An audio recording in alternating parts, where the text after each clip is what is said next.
tú sabes que el 30 de abril se celebra nuestro día. Claro, claro. Entonces, ¿qué mensaje le puedes dejar tú a este profesional o a este futuro profesional que está a puertas de salir o de repente recién ingresado y está aprendiendo mucho o de lo contrario tiene todavía muchas dudas, ¿no? O de repente también tiene algunos problemas? ¿Cuáles serían esta parte de la recomendación como parte de la salud mental? Yo creo que tenemos una gran responsabilidad sobre nosotros, ¿no? O sea, la salud mental de la gente está en nuestras manos y nosotros somos profesionales que tienen que encargarse no solamente de un tratamiento, sino, como te decía yo hace un momento, hacer una prevención, una educación sobre lo que significa el trabajo de poder recibir ayuda a diferentes niveles, con niños, yo como padre, cómo formarme mejor como padre, cómo formarme mejor quizás como esposo, como esposa, porque tampoco nadie nos entrena para eso. Entonces el campo de la educación, de la parte psicoeducacional, es muy importante en nuestro rol. Entonces nosotros somos profesionales que quizás no somos muy valorados o apreciados en el sistema nacional, porque dicen, bueno, vas a ser psicólogo, entonces vas a trabajar con locos, nada más, ¿verdad? Entonces hay toda una creencia, unos mitos sobre nuestra carrera.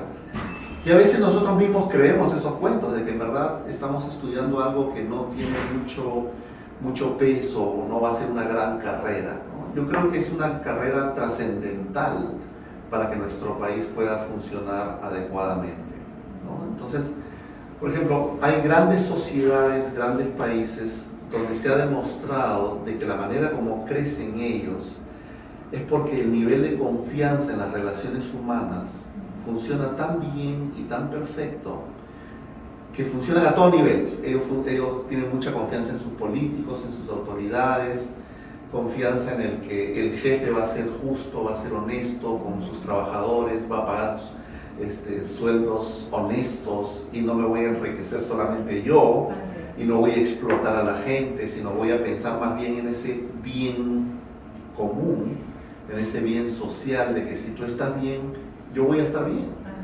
necesariamente. No es que te tengo que ahogar, explotar y dejar que te muera para yo estar bien, porque todos necesitamos de otros. Entonces, yo creo que el psicólogo tiene esa gran responsabilidad de poder educar a la gente en lo que es relaciones humanas, en lo que es el tema de salud mental, y formarnos nosotros a conciencia, ¿no? Porque no solamente es un tema de aprobar los cursos en la universidad.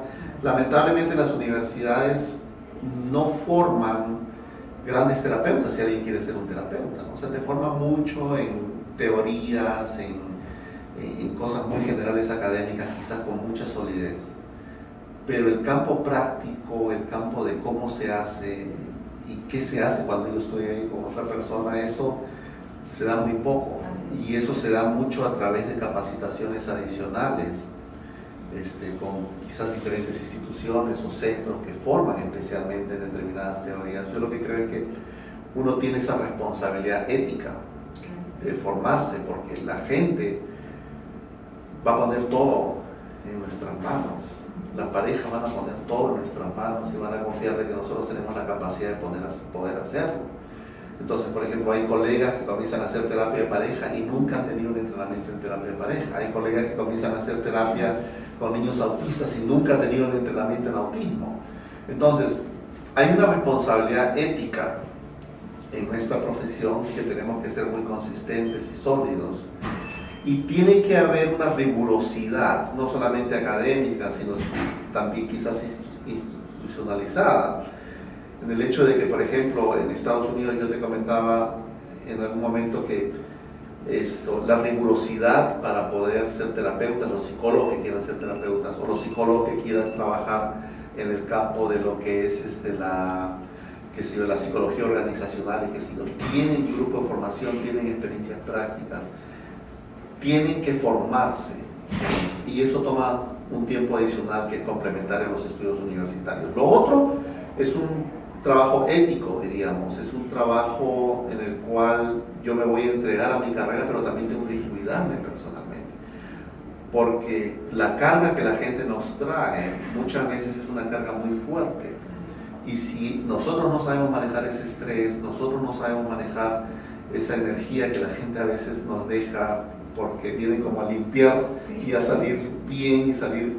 O sea, si no manejamos bien esa parte y no manejamos ese estrés y no nos cuidamos, porque tenemos una responsabilidad ética también de nosotros cuidarnos, de manejar bien nuestras relaciones humanas, de pareja, financieras. Tenemos que tener una vida en orden para nosotros poder transmitir también eso, ¿no? Y si yo ando muy estresado y veo y hago todo el trabajo que tengo que hacer, sobre todo acá en Lima, Dios mío, que yo digo, uno tiene que manejar, salir 2 horas antes de su casa, exponerse a esta jungla que es el tráfico, llegar a mi consulta, estar trabajando todo el día, no sé, 12 horas al día y después regresar a mi casa, o sea, ¿cómo regreso? Entonces hay un mandato que significa también cuídate, fórmate, cuídate, ten una vida estable, porque eso es lo que tú le vas a transmitir a tus clientes. O sea, tiene que haber esta formación académica sólida, tener un marco teórico de referencia muy sólido con el cual tú trabajas, para saber a dónde vas. No es que la terapia es una casualidad y bueno, hacemos lo que tú quieras, no, sino hay un marco de referencia hacia dónde quieres llegar, cuáles son tus objetivos, cuál es tu plan de tratamiento. Y todas son cosas que se van aprendiendo en nuestra formación. Pero algo que no nos enseñan es cómo te cuidas a ti mismo, ¿verdad? Y cómo creces profesionalmente también, porque económicamente no hay una estructura, por ejemplo, de que digan, ok, ¿cómo nosotros podemos hacer de esta carrera un negocio? Por ejemplo, ¿no? Sobre todo los que tienen esta idea más empresarial de cómo poder formarte y hacer una carrera que sea exitosa, que te dé una cantidad de dinero que tú digas, ok, con esto puedo vivir tranquilo, me siento bien. No hay esa orientación tampoco en las universidades, ¿verdad? Quizás a los clínicos los entrenan muy bien en cómo ser clínicos y cómo hacer una terapia efectivamente, pero ¿cómo vas a formar tu consultorio? ¿Qué significa esto? El tema de impuestos, el tema... esas cosas no hay esa formación. Entonces yo creo que hay un mandato que nosotros tenemos que educarnos, nosotros tenemos que cuidarnos, porque vamos a ser agentes que van a cuidar de otros y va a poder ayudarnos a establecer una vida emocionalmente, una vida de salud mental adecuada para los demás. Pero creo que tenemos que partir de nosotros mismos, porque si no, estamos en una contradicción. Entonces ahí, yo creo que esa parte me parece fundamental. El hecho de cuidarnos, el hecho de poder estudiar y formarnos, el hecho de cuidar a la gente. El primer problema que tienen los terapeutas a nivel ético y legal es que tienen sexo con sus pacientes. Imagínate, y allá tienen cárcel, porque eso es cárcel, y eso es perder tu licencia por completo. Nunca más en tu vida vas a poder hacer esto para lo cual tú estudiaste. Y aún así, a pesar de todas las restricciones, ocurre.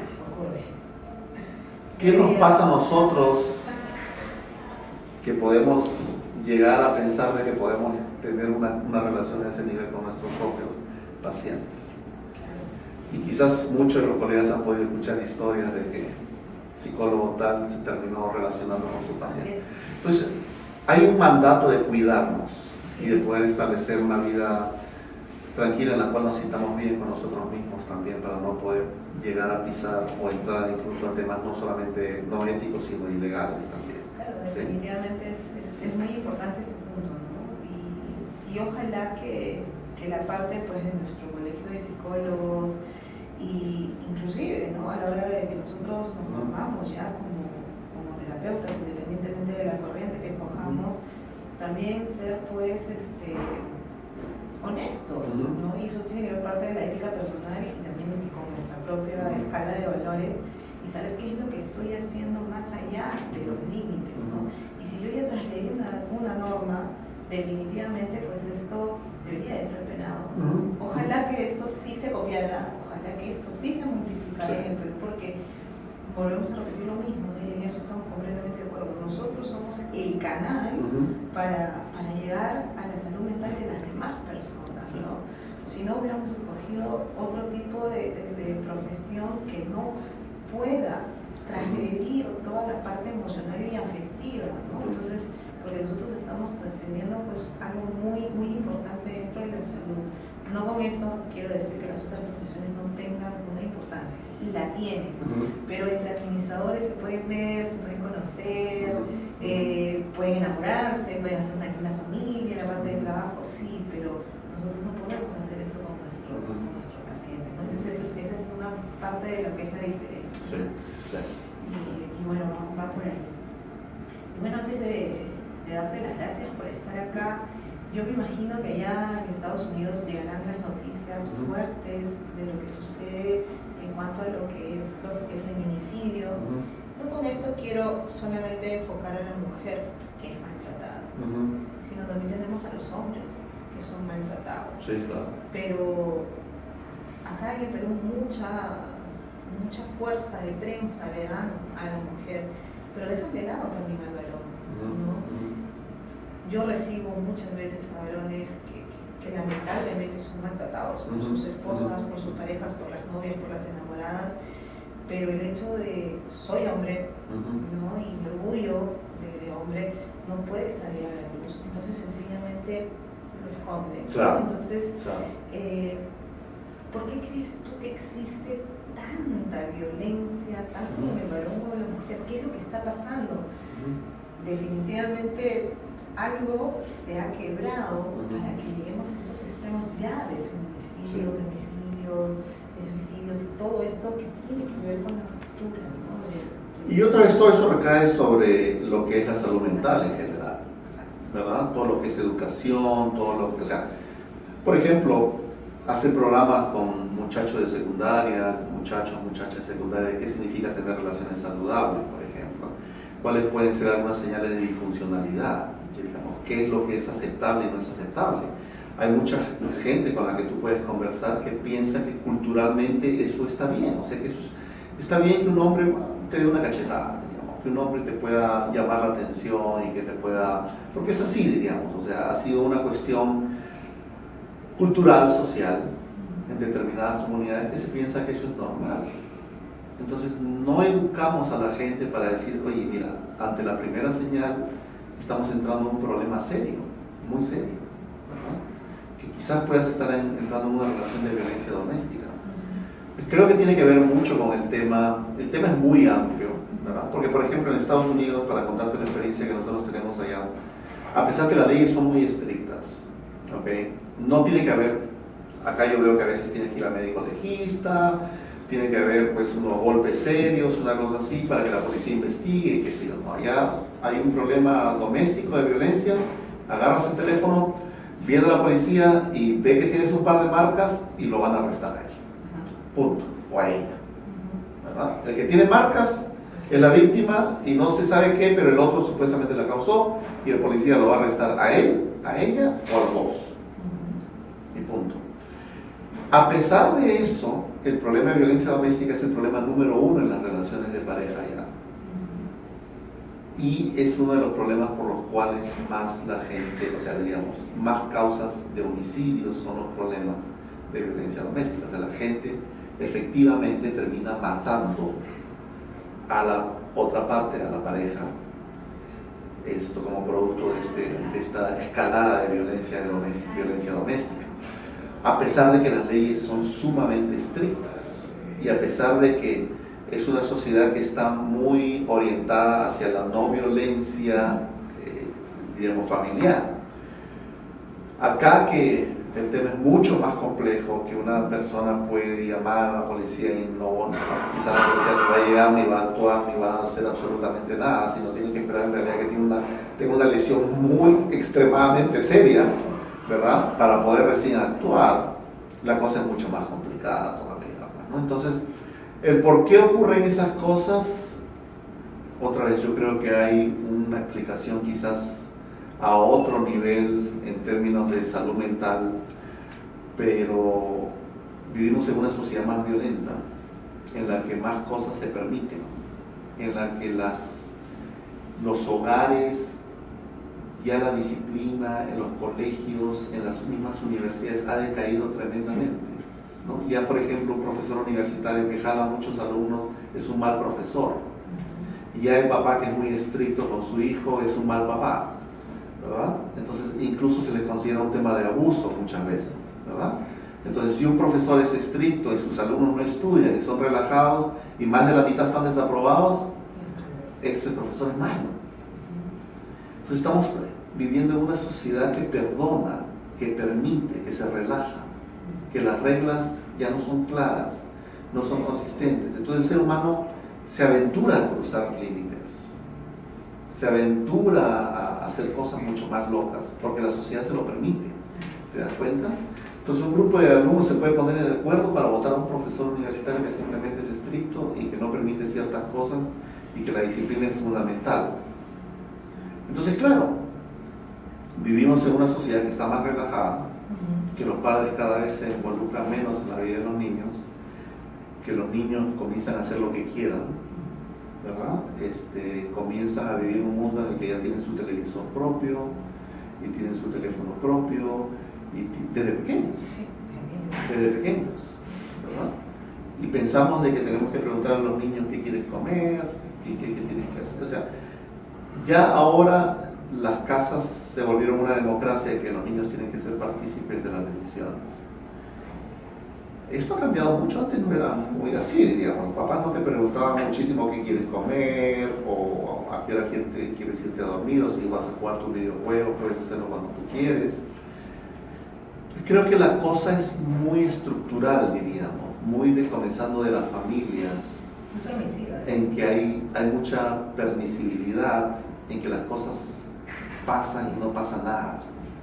Vemos personas que a nuestros policías los insultan, los golpean, les meten cachetadas, los discriminan, y como que algunas veces se puede hacer algo, pero la mayoría de veces no pasa absolutamente nada.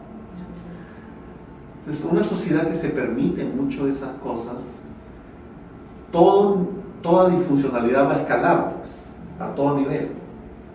Entonces la gente se va a dar con más permisos y se vuelve menos tolerante.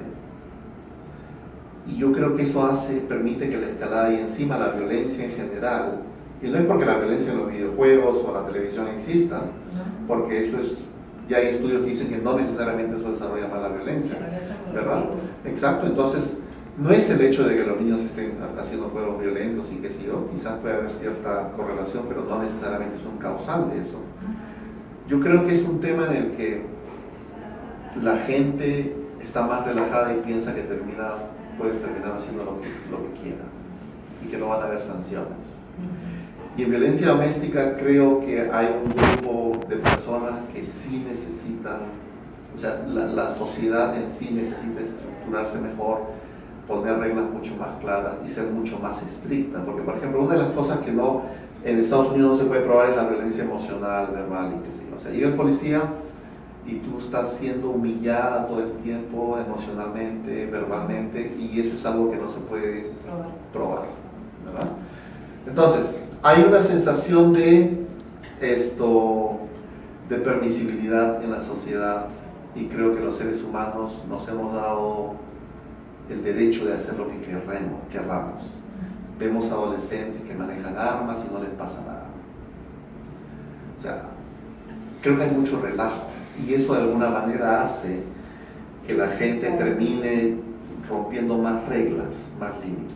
Evidentemente el tema es muy complejo. Claro, No es solamente la respuesta, pero digo, yo pienso que comienza mucho en la parte de la familia, y ese relajo nos permite simplemente romper todos los límites que querramos y hacer lo que terminemos haciendo lo que nos dé la gana, básicamente. Eso es lo que ocurre. Y no nos ponemos a pensar en la necesidad del otro, ¿no? Entonces es una sociedad, por eso vuelvo al tema, desconfianza. Tú podrías dejar tu bicicleta allá afuera porque vas a tomar el tren, tienes que ponerle 30 cadenas, porque vivimos en una sociedad así. Entonces, en sociedades donde la parte de la confianza es muy, diríamos, valorada, apreciada, es el pensar, eso está ahí y es de alguien, eso no es mío. Y eso es lo que se ha vivido. Entonces, pero todo eso comienza a nivel de educación, a nivel de estructura de abajo. Te das cuenta, es una sociedad más de compartir, somos unas personas que nos cuidamos más, que desconfiamos más del otro. Yo meto el carro, me meto en luz roja, no importa si esté parando a 20, pero es lo que yo quiero primero. No es un sentido más comunitario, de que si yo me pongo acá y pasan los 20, no importa que yo me demore 2 minutos más, pero de congestión. Creo que podríamos hablar de esto. Bueno, Alejandro, de verdad, agradezco tu